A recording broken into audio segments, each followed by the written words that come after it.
बिहार ई शिक्षा कोर्स पर subject tag करने के लिए सबसे पहले आपको जाना होगा स्टूडेंट मार्क्स पे, जिसमें कि आपको ऐड ऑप्शन पर जा कर के देखना है कि किन स्टूडेंट्स का सब्जेक्ट अभी ऐड नहीं हुआ है। तो एनुअली करने के बाद आप क्लास सर्च कर लेंगे। मान लीजिए मैंने क्लास 7 सर्च किया, फिर इसके बाद आपके सामने क्लास 7 की पूरी लिस्ट आ जाएगी। इस लिस्ट में आपको देखना है कि किस बच्चे के नाम के आगे पर्पल का चेकबॉक्स भरा हुआ है। आप उसमें देखेंगे कि सभी जो सब्जेक्ट के ऑप्शन हैं वो उसमें आप मार्क्स नहीं भर सकते हैं। जैसे मैथ में भर सकते हैं, इंग्लिश में भर सकते हैं, साइंस में भर सकते हैं, सोशल साइंस में भर सकते हैं, लेकिन हिंदी और संस्कृत का ऑप्शन हाईलाइट नहीं हो रहा है। तो ऐसे बच्चों का सब्जेक्ट टैग करने के लिए सबसे पहले आपको करना होगा कि आप किसी भी क्लास में पहले देख लें कि कितने बच्चों में सब्जेक्ट टैग करना है। जैसे मान लीजिए कि मेरे इस क्लास में 5 बच्चे हैं, तो उसके बाद फिर हम स्टूडेंट प्रोग्रेशन पर जाएंगे। लेकिन आपको स्टूडेंट मार्क पे जा कर के एक बार अच्छे से देख लेना है कि बच्चे का नाम क्या है और उसके पिताजी का नाम क्या है, क्योंकि कभी कभी सेम नाम के 2 बच्चे होते हैं तो कन्फ्यूज़न हो जाता है। तो एक बार फिर से हम लिस्ट देख लेंगे क्लास 7 में। जैसे कि यहाँ पर पहला बच्चा है, उसका नाम है धीरज कुमार, पिताजी का नाम पूनम ताती। ठीक है, फिर हम जाएंगे स्टूडेंट प्रोग्रेशन पे। वहाँ पर जाने के बाद हम जाएंगे अपडेट प्रोग्रेशन पे, फिर हम डालेंगे वर्ग 7।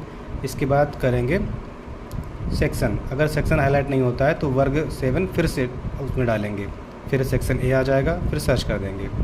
फिर हम धीरज कुमार को सर्च करेंगे कहाँ पर है, क्योंकि यहाँ पर किसी भी नाम के आगे पर्पल कलर नहीं होगा, और हमको मिल जाएगा धीरज कुमार, ये रहा 29 नंबर पर। तो इसके आगे चेक बॉक्स पर क्लिक कर देंगे।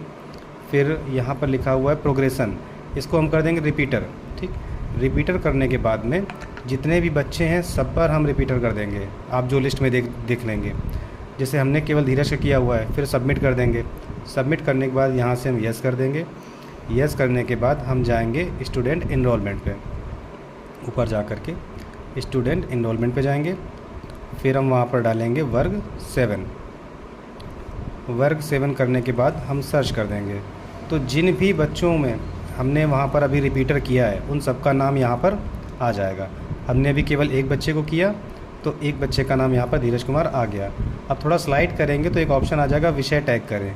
इस पर क्लिक करने के बाद आपको सारे सब्जेक्ट शो करने लगेंगे। हो सकता है किसी बच्चे में सभी सब्जेक्ट टैग हों तो आपको सबमिट कर देना है। यदि किसी में टैग नहीं होगा तो आपको हिंदी संस्कृत टैग करने के बाद सबमिट कर देना है। सबमिट करने के बाद आपको यस कर देना है।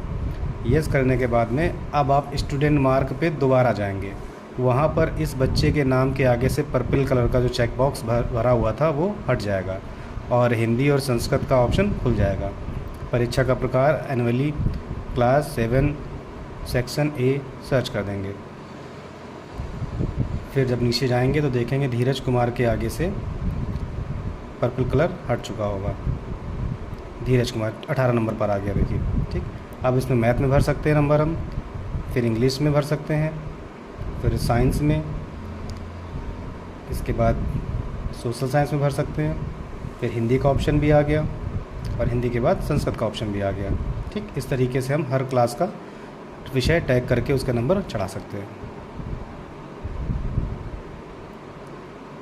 अब जो ये नाम शो कर रहे हैं जिसके आगे पर्पल कलर का चेक बॉक्स भरा हुआ है, इसको सेम प्रोसीजर के द्वारा फिर से इनको रिपीटर पे डालेंगे। रिपीटर पे डालने के बाद स्टूडेंट इनरोलमेंट पे जाएंगे, फिर वहाँ से सब्जेक्ट टैग करके स्टूडेंट मार्क पर आके फिर से इनका नंबर भर देंगे।